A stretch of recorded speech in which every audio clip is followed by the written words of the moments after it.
যশোর শহর, রাতের যশোর দেখেন।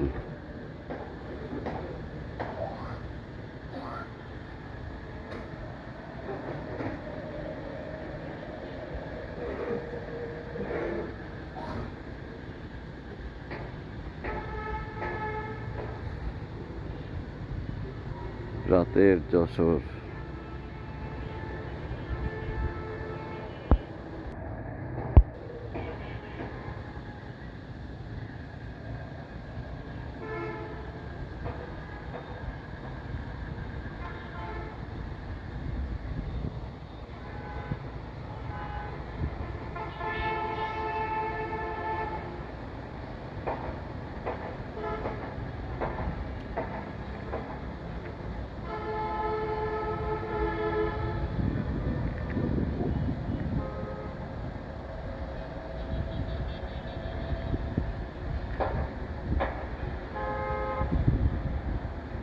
My motherland in Bangladesh.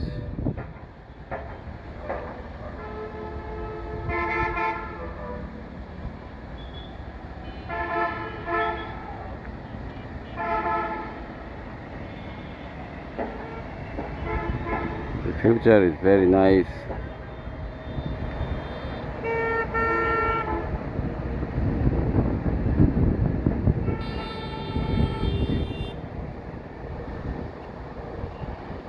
দেখুন রাতের যশোর শহর। আপনারা কমেন্টসে জানাবেন কার কেমন লাগছে। আর যদি মনে করেন এই জায়গাটির নাম বলে দেবেন, তাহলে ইনশাল্লাহ ট্রাই থাকলো ট্রায়াল। কেউ যদি বলতে পারেন নাম, তাহলে তার সাথে আমার একবেলা ট্রেনার হবে ইনশাল্লাহ, যদি কেউ ডিনার করতে আগ্রহী। এখন আপনারা হয়তো দিলাঞ্চন পড়া আছে, দিলাঞ্চনে যখন কবি সাহেব ডিনারের আমন্ত্রণ দেয়, তখন তার পকেটে যে টাকা ছিল তাতে করে স্যামন ফিশ এগুলো হয় না। তারপর সে যখন প্রথম অ্যাসাইনমেন্ট হোটেলে একজন খেতে লাঞ্চ করাতে চেয়ে, তখন সে লাঞ্চ করতে যেয়ে দেখে যে সে মোটা কালো একটা নারী। যাই হোক, তারপর সে লাঞ্চ করে। লাঞ্চন গল্পটা ইন্টারমিডিয়েটের আমাদের, আমি MM কলেজে পড়তাম। MM কলেজের থেকে MA পাস করে বেরোইছি একবারে 1999 সালে। আর বিয়ে করছিলাম 2008 সালে। যদিও বিয়ে করার ইচ্ছা ছিল না, কিন্তু খরচ কাজ ওটা করতে হবে, এই জন্যই অনেক দেরি হয়ে গেছে। সারাটা জীবন ছাত্র জীবন কাটাতে চাইছিলাম। আমার দেখা ছাত্র জীবনের উপরে কোনো জীবন হয় না।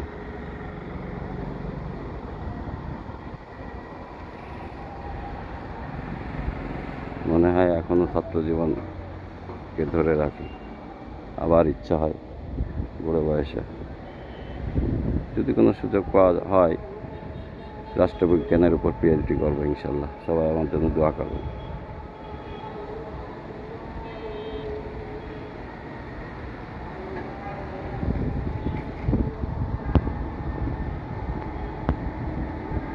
আমাদের যশোর শহর দেখেন আপনি, অনেক গাছপালায় ঘেরা। এই যশোর শহরে 30 বছর আগে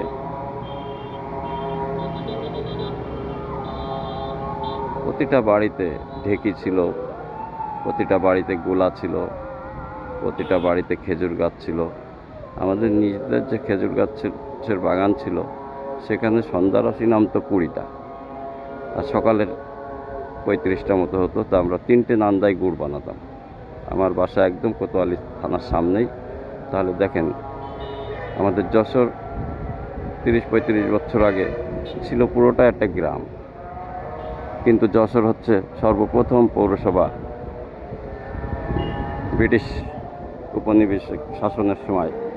তারা এই অঞ্চল লাইক করছিল এবং এটাকে যশোর একটা মহকুমার আওতায় মহকুমা ছিল। আমাদের যশোরের ঐতিহ্য অনেক কিছু আছে। মাইকেল মধুসূদন দত্ত আমাদের কেশবপুরের সন্তান। ওনার যে সনেট রচয়িতা, উনি পৃথিবীর প্রথম সনেট রচয়িতা।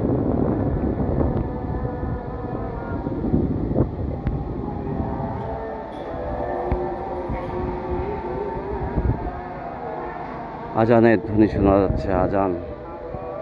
কেউই শোনাইল মোরে আজানের ধ্বনি, ব্যাকুল করিয়া হৃদয়। Man is mortal.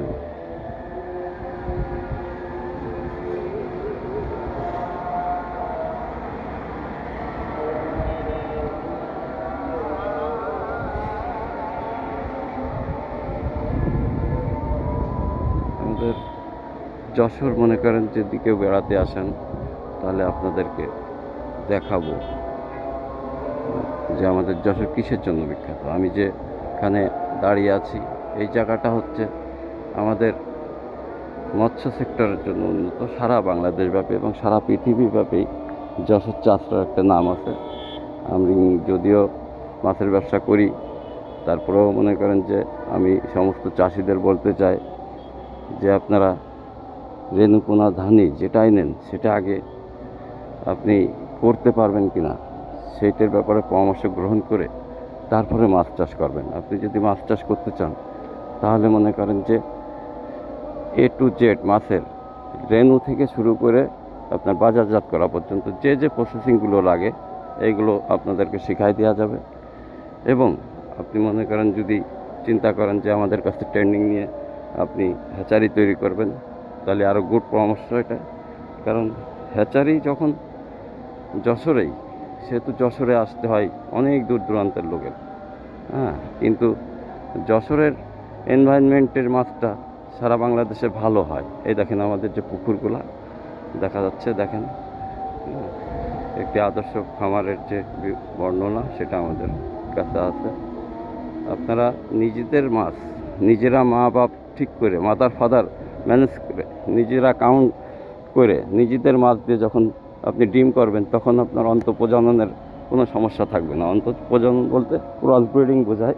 একই পরিবারের ভাই বোন যদি ব্রিডিং করা হয়, তাহলে সে বাচ্চা বিকলাঙ্গ হয়। সেই ক্ষেত্রে আপনি আপনার মাছ মাদার ফাদার বিভিন্ন উৎস থেকে সংগ্রহ করে আপনি নিজেই হ্যাচারি করতে পারেন। আপনার মাছ আপনার জায়গার থেকে তৈরি হবে। এই দেখেন আমাদের পুকুরগুলো, যশোর শহরের মধ্যে মিউনিসিপ্যাল এলাকায় আমাদের এই পুকুরগুলোর অবস্থান। আমাদের যশোর শহরে যখন আসবেন, আমাদের এই এলাকাটায় 50 থেকে 60টা হ্যাচারি আছে। আর ছোটোখাটো ব্যবসায়ী প্রচুর, কিন্তু আপনি খুঁজে পাবেন না। আসলেই দালালের খপ্পরে পড়ে যেতে হয়। যেহেতু শহর, এটা প্রত্যেকটা বাড়ির পিছনেই মনে করেন সিস্টেম করে তারা মাছের চাষ করে, ছাদেও করে। এরকম আমাদের যশোর বিখ্যাত। যদি কেউ মাছ চাষ সম্পর্কে জানতে চান, মাছের ট্রেনিং নিতে চান, তাহলে যশোরে স্বাগত। ইনশাল্লাহ আমি আপনাদেরকে কোনো সার্ভিস চার্জ ছাড়াই প্রশিক্ষণ দিতে পারবো। মৎস্য সেক্টরে বাংলাদেশকে অনেক দূর আগায় নিতে হবে। তার জন্য মনে করেন যে যা যা করা দরকার ইনশাল্লাহ আমরা করতে পারি। কারণ প্রত্যেকটা ফার্মার তার নিজের ফার্মেই মাছ তৈরি করবে, এবং সে নিজের মাছ কীভাবে কোনটা মাদার কোনটা ফাদার কোনভাবে হচ্ছে সেটা সে জানবে। তার জন্য তার গ্রোথ হরমোনের মাছগুলো সে পাবে। ধরেন 1 কেজি রেণু ফেললো, তাতে 4 লাখ বাচ্চা হলো। এই 4 লাখ বাচ্চার মধ্যে কিন্তু আপনার সব গ্রোথ হরমোনের না। যেহেতু ডিম যখন মাছের পেটে তৈরি হয়, তখন কিন্তু প্রথমের থেকে যেভাবে তৈরি হয়ে একদম অ্যানাস পর্যন্ত আসে, সেটা লাম্বা। অর্থাৎ প্রথমে যে ডিমটা তৈরি হয়েছে না, একটা মুরগির ডিম ছোটো বড় এরকম কুড়ি থাকে। ঠিক মাছের ক্ষেত্রে এরকম মাছের যে ডিমগুলো, প্রথম সিরিজের ডিমগুলো দেখা যাচ্ছে আপনি 4 লাখ বাচ্চা পাইছেন, তার মধ্যে হয়তো গ্রোথ হরমোনের মাছ পাওয়া যাবে 20,000 কি 50,000। এই মাছটাই আপনাকে সার্ভিস করতে হবে। এটা আপনি যখন বাছাই করে করা শুরু করবেন, তখন আপনার ব্যবসায় কোনো লস হবে না। আর একটা কথা, আমাদের দেশে মনে করেন যে পরিমাণ মাছ উৎপাদন হতো একসময়, তা আমরা কিন্তু তখন ফিড খাওয়াতাম না। আমাদের দেশেই যে মাটি পানিতে যে খাদ্য আছে, অফুরন্ত খাদ্য, এই খাদ্য দিয়েই আমরা কিন্তু মাছ চাষ করতে পারি। যেমনটি আপনাকে হাতে কলমে দেখাই দিতে পারবো। আপনি একটা পুকুরে ফিড প্রয়োগ করবেন এবং আমার দেওয়া একটা ফর্মালিটিতে আপনি যেটা খাওয়াবেন মাছের, তার জন্যই মনে করেন যে 90% টাকা সাশ্রয়ী হয়ে যাবে। মাত্র 10% খরচ। আপনার মদ এই ফিড খাওয়ানো। এই জন্য ফিড কোম্পানিকে নিরুৎসাহিত করতে হবে এবং আমাদের স্থানীয় পর্যায়ে যে আমরা খাবার দিতে পারবো সেই ব্যাপারে সবাইকে জানাতে হবে। এখন আপনাদের যদি কারোর মনে হয় যে আপনি একটা ছোটোখাটো হ্যাচারি করবেন মোবাইল, তার জন্য বেশি না, আপনি যদি 50,000 টাকা ইনভেস্ট করেন তাতে একটা ভালো হ্যাচারি করে দিতে পারবো। আপনার নিজের যদি বড় প্রজেক্ট থাকে, প্রজেক্টে আপনি খাদ্য তৈরি করার ব্যবস্থা আছে, সেটা করে দেবো। আর মনে করেন যে ফিড কোম্পানিরা আমাদের যে ফিডগুলো দিচ্ছে, এটা তো আসলে মিট বন্ড আছে। এই মিট বন্ডটা হচ্ছে শূকরের, যেটা আমাদের একদম মুসলিমদের নিষিদ্ধ। কিন্তু দেখেন কিভাবে তারা ফিড কোম্পানিরা আমাদেরকে হাঁস, মুরগি, গরু, ছাগল, মাছ সমস্ত ভেটেরিনারি সিস্টেমটাকেই তারা ফিডের আওতায় এনেছে। কিন্তু আসলে কি 30-20-30-25 বছর আগে কি ফিড ছিল না। আমাদের দেশে প্রথম ফিড আছে সৌদি বাংলা ফিশ ফিড, বুঝলেন? তো এই ইস্ট ইন্ডিয়া কোম্পানি নাম দিছি এই ফিড কোম্পানিগুলোর। আমি চাই দেশের মৎস্য সেক্টরে মনে করেন বিপ্লব ঘটানোর জন্য যেটা করার দরকার ইনশাল্লাহ আমি করতে পারবো। আপনারা আমাকে সাহায্য করবেন, আমি আপনাদের দেখাই দিতে পারবো কীভাবে মাছ লালন পালন করতে হয়, পুষ্টির গুণগত নিউট্রিশন অ্যাক্টিভিটিস থাকে, হ্যাঁ, এইগুলো সম্পর্কে জানাবো সব কিছু।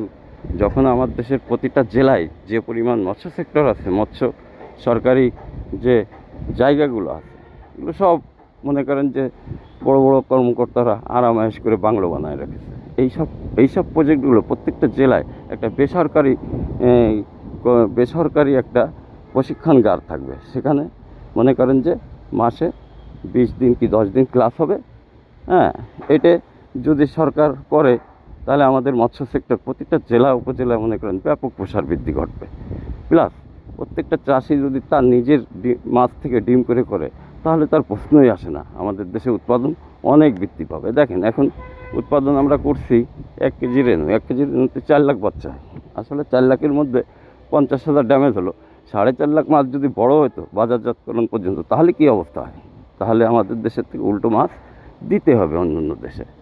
হ্যাঁ, এই জন্যই আল্লাহর কাছে দোয়া করি যে আল্লাহ পাক যেন আমাদের যে সুযোগ আছে এই সুযোগটাকে কাজে লাগিয়ে আমরা দেশের এবং দশের উপকার করতে পারি। যেহেতু আমরা হচ্ছে মাছে ভাতে বাঙালি, হ্যাঁ, আমাদের জায়গা অল্প, আমরা কিন্তু এমন প্রসেসিং আছে, এমন প্রযুক্তি আছে, আপনি ছাদের পরে ফুল বাগান, আপনি কৃষি বাগান করেছেন, ছাদে বাগান করেছেন, বাগানের পাশাপাশি আপনার মৎস্য চাষও থাকবে। আপনার মনে করেন যে স্কোয়ার করে 3-4টে যদি হাউস বানানো হয়, ছোটো হোক আর বড়ো হোক, মোর অক্সিজেন মোর ফিশ, আপনি অক্সিজেন যত দেবেন তত মাছ। অর্থাৎ আপনার মাছ উৎপাদন, আপনার তাজা মাছ খাওয়াবেন।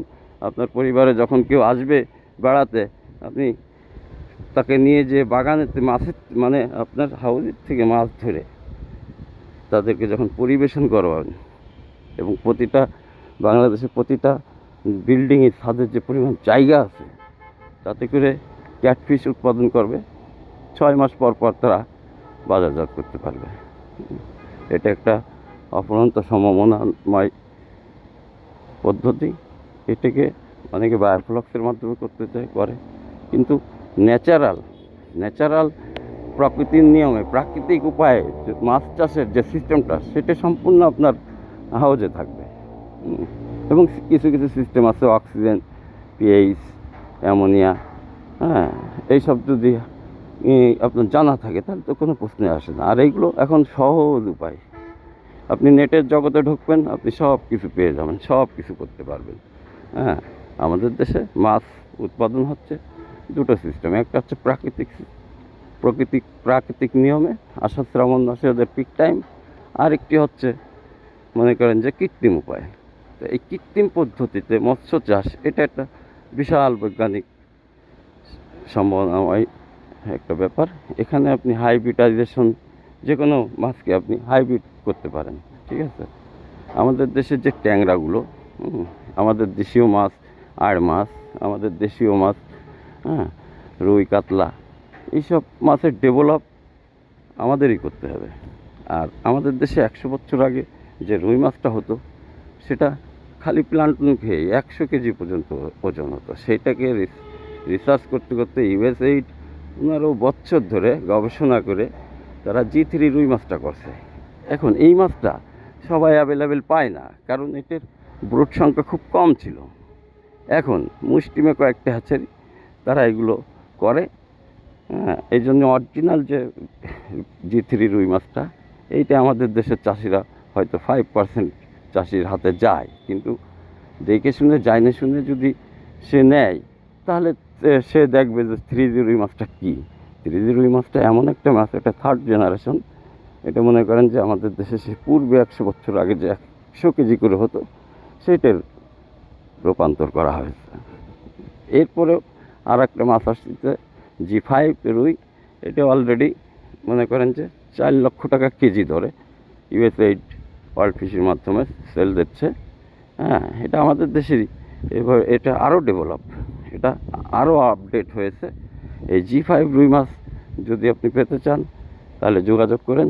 মোবাইল নাম্বার 01727381938, এই নাম্বারে হোয়াটসঅ্যাপ, ইমো, হ্যাঁ, সব এই নাম্বারেই আপনারা বিনা খরচে মৎস্য বিষয়ে যে কোনো পরামর্শ যখন তখন নিতে পারেন।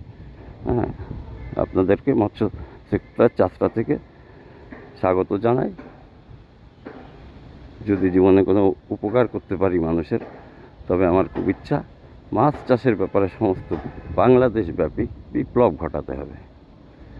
সেই 17 সালের রেনেসাঁ বিপ্লব, রেনেসাঁর মতো ফরাসি বিপ্লব ঘটাতে হবে। বিপ্লব ঘটাতে অনেক লোক লাগে না, সামান্য সূত্র হয়, ওই সূত্র মাফিক অনেক লোক ওখানে দলবদ্ধ হয়ে যায়। এই জন্যই বিপ্লব কালে কালে আসে, যে লিজেন্ডরা আছে, এসব লিজেন্ড 100 বছরে একটা করে লিজেন্ড আসে না, লিজেন্ড একটা অন্যরকম জিনিস। তা ঠিক আছে, আজকের মতো এইটি। আজকে আর বেশি কিছু কথা বলবো না। যদি মাছ চাষ সম্পর্কে জানতে চান, তাহলে আমার পেজ ফলো করবেন, আমার সাথে কথা বলবেন, হোয়াটসঅ্যাপ, ইমোতে কথা বলবেন। হ্যাঁ, আসলে আমি তো মাছ চাষ করছি বলতে, আমাদের নিজেদের হ্যাচারি আছে, মধুমতি হ্যাচারি, আমার বড় ভাইয়ের হ্যাচারি, ওটা USAID-এর আছে অনুমোদিত, এবং বাংলাদেশ গভর্নমেন্ট অনুমোদিত, এবং বাংলাদেশ গভর্নমেন্ট থেকে গোল্ড মেডেল পুরস্কার প্রাপ্ত। ওখানে আমি ছোট ভাই, আপন ছোট ভাই তার, আমি ওখানে টেকনিশিয়ান হিসেবে আছি, কাজ করি।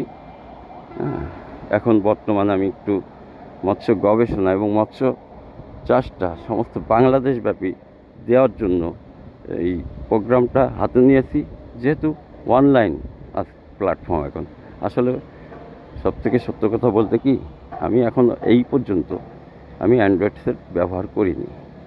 কারণ কি, অ্যান্ড্রয়েড সেটটা ব্যবহার করলে মনে করেন যে একটা দাজ্জালের আবির্ভাবের মতো, ফেতনা ফাসাদ, 1-2তে ফেতনা ফাসাদ আসে আর যায়।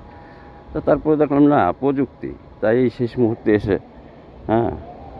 জীবনের শেষ ক্রান্তি লগ্নে এসে মনে হলো যে দায়িত্ব আছে, দুনিয়া থেকে চলে যাব, কিন্তু প্লেটো, সক্রেটিস, অ্যারিস্টটল, ম্যাকিয়াভেলি, হাউসলক, রুসো, মন্টেস্কিউ, এদের মতো ফিলোসোফারদের মতো কিছু না করতে পারলেও অন্তত 1/3 তো না পারি, 1-2-3-5% পর্যন্ত তো কভার করতে পারবো ইনশাল্লাহ।